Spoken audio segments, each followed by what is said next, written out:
Érase una vez, en el siglo XII, dos niños salieron de un pozo y entraron tranquilamente en un apacible pueblo inglés. Esa es la historia. Lo extraño es que estos niños en particular podrían confundirse fácilmente con Shrek y la rana René, porque tenían la piel de un verde brillante. Y por eso hoy vamos a ver cómo los misteriosos niños verdes de Woolpit han desconcertado a los historiadores. Pero antes de sacar el banjo y empezar a cantar la conexión arcoiris, asegúrate de suscribirte al canal de Historia Extraña.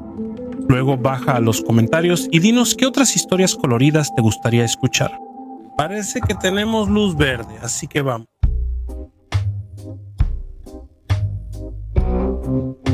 Dos niños misteriosamente verdes salieron de una trampa para lobos y descendieron sobre Woolpit. Parece inicio de canción infantil, pero según un tal Guillermo de Newburgh, a quien se le atribuye el relato más antiguo de la historia, es un hecho real. Eso ocurrió durante el reinado del rey Esteban, en algún momento entre 1135 y 1154, según la Historia Rerum Anglicarum de Guillermo, que fue escrita alrededor de 1189. El hoyo era una trampa para animales y los niños, un niño y una niña, vestían ropa de color y material desconocidos. Pero aún más extraño era que ambos eran de un verde brillante y no por envidia. El pigmento de su piel literalmente tenía un tono verde extraño. Y eso era inquietante. Los niños confundidos fueron rápidamente detenidos por los segadores que trabajaban en los campos y llevados al pueblo cercano. Todo eso parece bastante sencillo, pero por lo que vale. Las crónicas anglosajonas no mencionan el evento, aunque documentan la historia inglesa hasta la muerte del rey Esteban en 1154 b. La crónica relata tantos sucesos extraños que se convierte en la historia rara de su época. La omisión de los niños verdes hace pensar a algunos que el evento fue durante el reinado de Enrique II, sucesor de Esteban. Según un registro histórico de Raúl de Coggeshall, los niños fueron acogidos por Ricardo de Calm, un terrateniente adinerado que pudo ser caballero. Es difícil decirlo porque se sabe muy poco sobre Calm.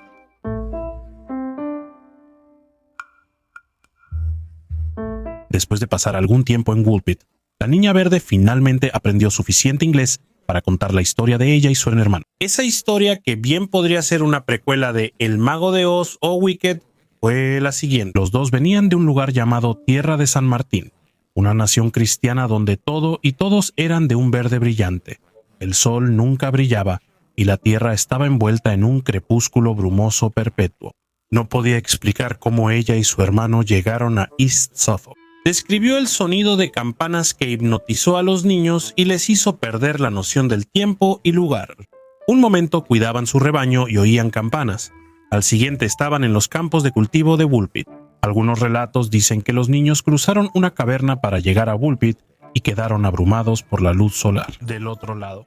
La niña no ubicaba su tierra natal respecto a Woolpit, pero She-Hulk dijo que había un gran río y que los habitantes veían una tierra brillante al otro lado. Guillermo de Newburgh y Raúl de Coggeshall supusieron que era el área cercana a Woolpit.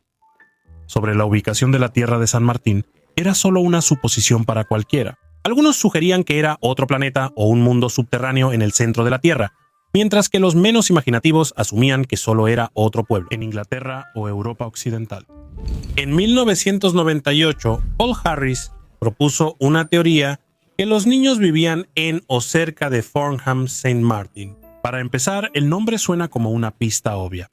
Está a solo unos kilómetros de Woolpit y ambos pueblos estaban separados por un río, aunque más pequeño de lo que dijo la niña. Esa parte parece convincente, pero Harris no tenía explicación para las campanas o el túnel. Así que tómalo como quieras de todos modos. Tras ser acogidos por la gente de Woolpit, a los niños les ofrecieron varios tipos de comida. Sin embargo, los niños hambrientos, que al parecer ignoraban el dicho de no mirar el diente a caballo regalado, tenían gustos muy exigentes. Todo lo que les ofrecían les repugnaba. Todo excepto los tallos de frijol crudos que les eran desconocidos y, cabe mencionar, también son verdes. Durante meses después de eso, esos tallos de frijol fueron lo único que los niños comieron.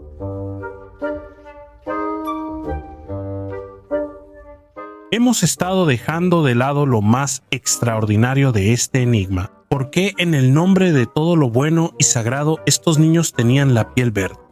Se ha especulado mucho sobre esta pregunta desde que descubrieron a los niños, pero frustrantemente todavía no hay mucho en cuanto a una explicación satisfactoria. La gente de Woolpit en el siglo XII llegó a esa conclusión. Probablemente los niños eran hadas, algo comúnmente aceptado como real. Antes se creía que las hadas eran seres sobrenaturales con apariencia principalmente humana. Y el relato de los niños sobre la tierra de San Martín sí hacía que sonara como el tipo de lugar donde las hadas pasarían el rato. Las hadas eran una preocupación real en aquel entonces, debido a la creencia de que un humano podía quedar atrapado en el mundo de las hadas por toda la eternidad. Aunque esta situación obviamente sería lo contrario de eso, por supuesto no todos creían en todo ese asunto de las hadas. En su libro de 1621, La anatomía de la melancolía, Roberto Burton fue tajante. Los niños eran extraterrestres, diciendo que probablemente cayeron del cielo desde un planeta donde el sol nunca brillaba. Otros análisis, como el del autor y astrónomo escocés Duncan Lunin, coincidieron. Según él, los niños probablemente no llegaron en un platillo volador, pero tenían cómo ser transportados instantáneamente a nuestro mundo desde el suyo. Criaturas de piel verde con tecnología de teletransporte. ¿Algún otro fan de Star Trek pensando que estos niños eran jóvenes Oriones?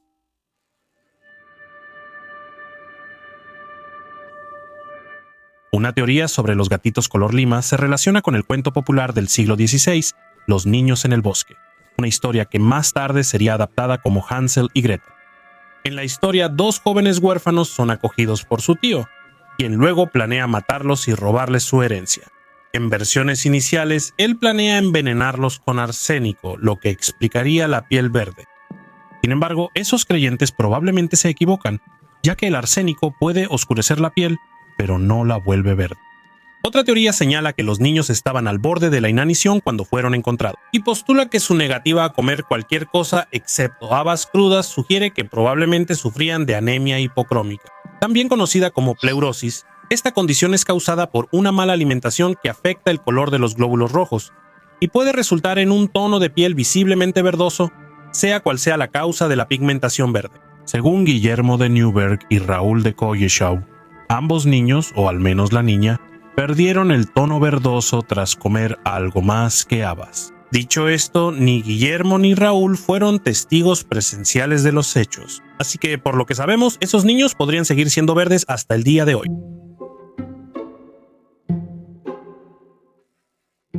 Como habrán notado, los inmigrantes suelen pasarla mal. Incluso antes, los siglos XI y XI tuvieron mucha inmigración para los flamencos que viajaron a Inglaterra desde el norte de Bélgica.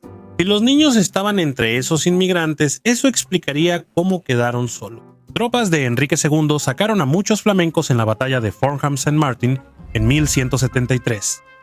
Esas tropas solían atacar solo a otras tropas y casi siempre dejaban en paz a los ciudadanos comunes. Pero siempre hay excepciones. Si ese es el caso, es posible que el idioma desconocido que hablaban los niños fuera flamenco. Por la inmigración masiva, sin embargo, es poco probable que nadie en Wolp lo reconociera. Sí, Woolpit era un pueblo pequeño, pero estaba a unas millas de la ciudad comercial de Bury St. Edmunds. La red de caminos que conectaba pueblos y ciudades de la región habría traído tráfico peatonal a Woolpit, con personas de varios lugares hablando distintos idiomas. Sin embargo, si el idioma extraño no era flamenco, podría haber sido simplemente un dialecto del inglés que era desconocido para la gente de Woolpit. Alrededor del siglo XII se hablaban varios dialectos diferentes en toda Inglaterra, dependiendo de la región del país de donde viniera alguien. Así que al menos es posible que los niños no fueran de esa zona y simplemente nadie de Woolpit reconoció su dialecto.